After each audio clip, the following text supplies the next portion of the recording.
I have taken apart the transmission to my Shark Model 9403S, but this is fairly similar for some of the other transmissions for the Eskimo ice augers. First thing I did is I used my owner's manual here, and if you flip through it, you're going to find a parts list. So here are the parts list. I'll take a picture of that. So here are the two original gears. This one is supposed to fit in here, and as you can see here, this is totally stripped out.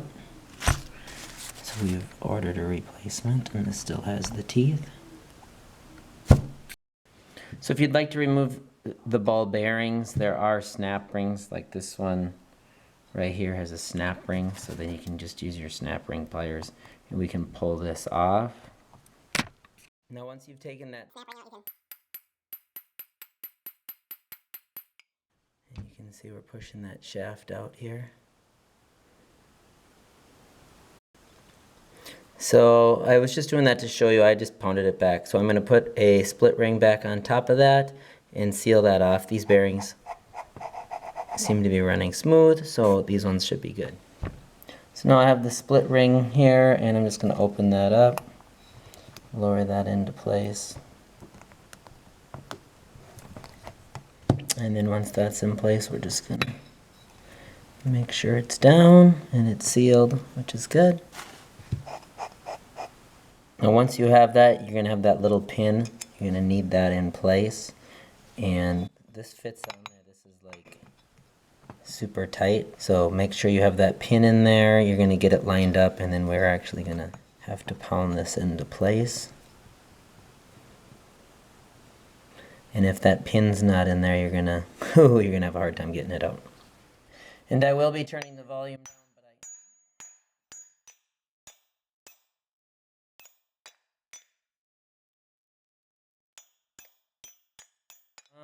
Then there is a spot for a split ring here, so you're going to put that second split ring over the top of that. And if you needed to remove this, oh god, it's going to be a bear. So make sure you have everything in line, set up correctly before you put it on. And then next I'm going to take another split ring, open this up,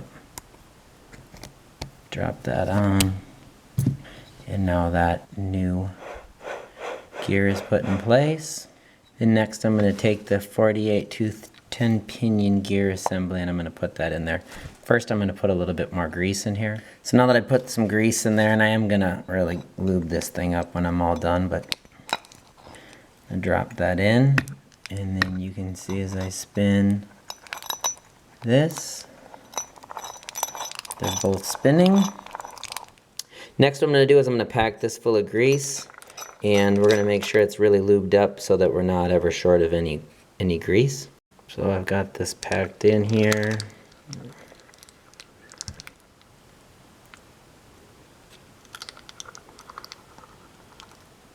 So now I've got this pack full of grease.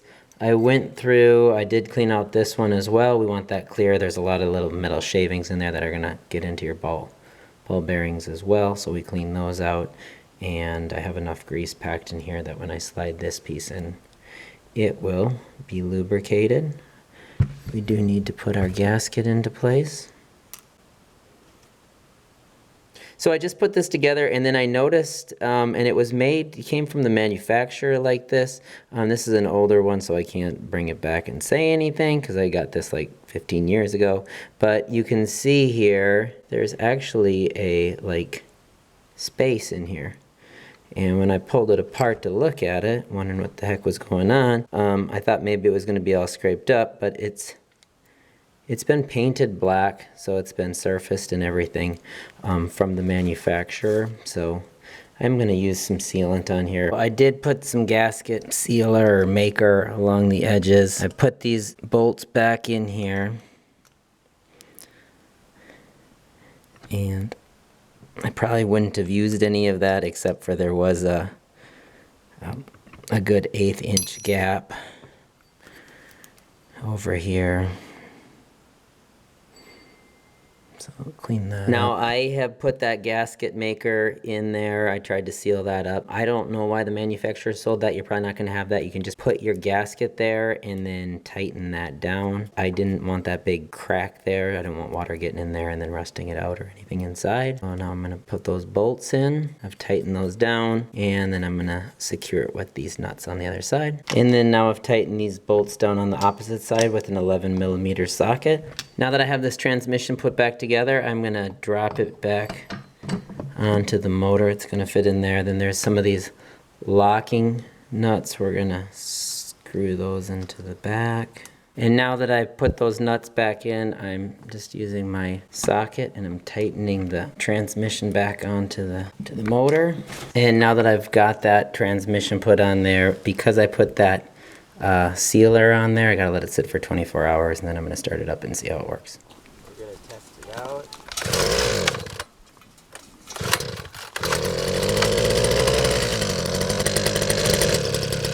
While I was drilling here, I realized it was kicking and pulling me pretty hard. I'd used the auger with an extension, and I was ice fishing in a river, and the auger bit actually got stuck, and I was really tugging and heaving, and I think I bent the bit there. And so ever since then I've had this wobble, and that wobble is what created the issue with the gears becoming stripped out. I did buy a new bit, and it does cut straight. It cuts straight through the ice, no problem, just straight down, no kicking. If you're getting a big wobble like this, check your blades, but there's a chance you might have bent your bit as well. Hopefully this video helps, and as always, thanks for watching. Please like and subscribe.